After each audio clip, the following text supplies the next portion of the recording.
All right, students, welcome to part 2 of 3.3 section, adding and subtraction of equations, balancing equations, all those buzzwords we talked about in the key ideas and vocab yesterday. So for this video, I'm going to go over 2 core examples that relate to finding the variable or solving for the variable when we are having subtraction involved. So with that being said, I want you to go ahead and flip to my screen here, so take a peek.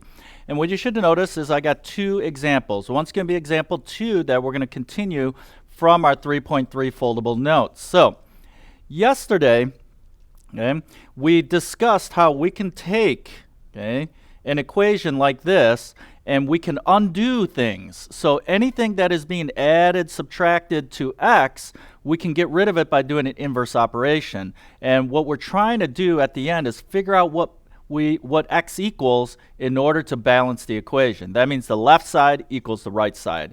So all those buzzwords with balancing and inverse operations. So for subtraction, it doesn't change any of the rules. The rules are the same. So go ahead and take a moment to write this down.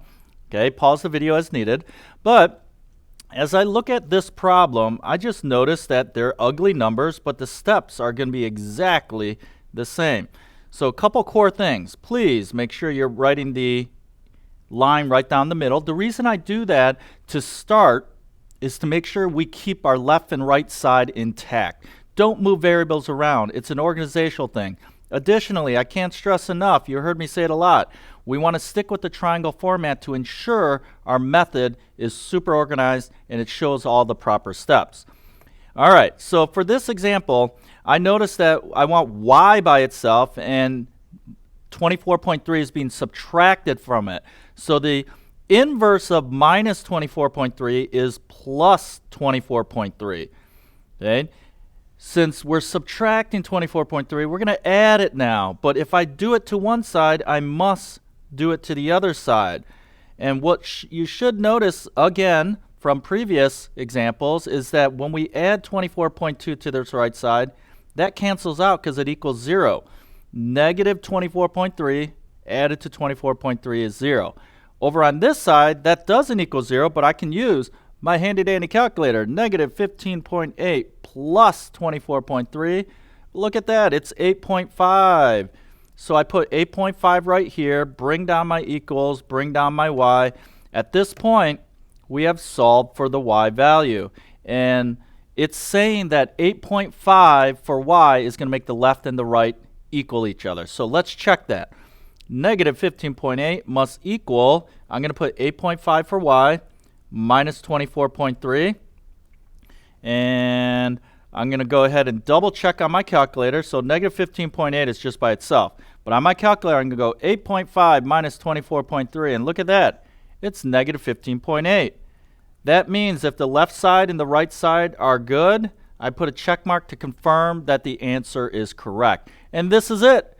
This is using subtraction. So whenever we're doing an inverse operation, we just got to be thinking opposite. So take a moment to go ahead and pause this video if needed, review the method. No matter what, in your notes, I really can't stress this enough. Make sure it looks like this because the triangle format is core and key to make sure this work comes out. All right, I'm going to scroll to the next problem, pause this video if needed. Okay. So I'm going to do this one a little bit quicker because these are what are called one-step equations. You'll notice they don't take very long to do if you remember the steps. So for this one, I put my line. I got b minus 6 equals negative 14. I know that 6 is being subtracted from b. I want to get b by itself, so I'm going to add 6. I do it to one side. I do it to the other. Negative 6 plus 6 cancels out because that equals 0. I bring my b down. Bring my equals down. Negative 14 plus 6 on my calculator is negative 8. That looks like a pretty good answer. I'm thinking, yep, negative 8 looks okay. But just because it looks okay doesn't mean we can't check it. So we're going to check it. I'm going to put negative 8 for b. Subtract 6 equals negative 14. I'm going to check that. Negative 8 minus 6. Don't just assume it's going to equal negative 14. I'm going to pop it in my calculator. And yep, I confirmed it. It's negative 14, which equals the right side. I am done. And there we go. We have now done inverse operations with subtraction. So with that being said, take a moment to pause this video as needed at any point, okay, to look over this. I'm going to zoom out so you can see both examples. These you should add to your foldable if you haven't already, and use these as core examples as we move into some other problems. The steps are still going to be the same every time, okay? No matter what, the steps stay the same. It's just that the numbers get a little bit uglier, okay? If you have any questions, it is one of those cases where you can email me, contact me, drop in during async time, or even ask questions during live. All right, please review this video if needed. At this point, let's conclude this lesson. Thank you for watching.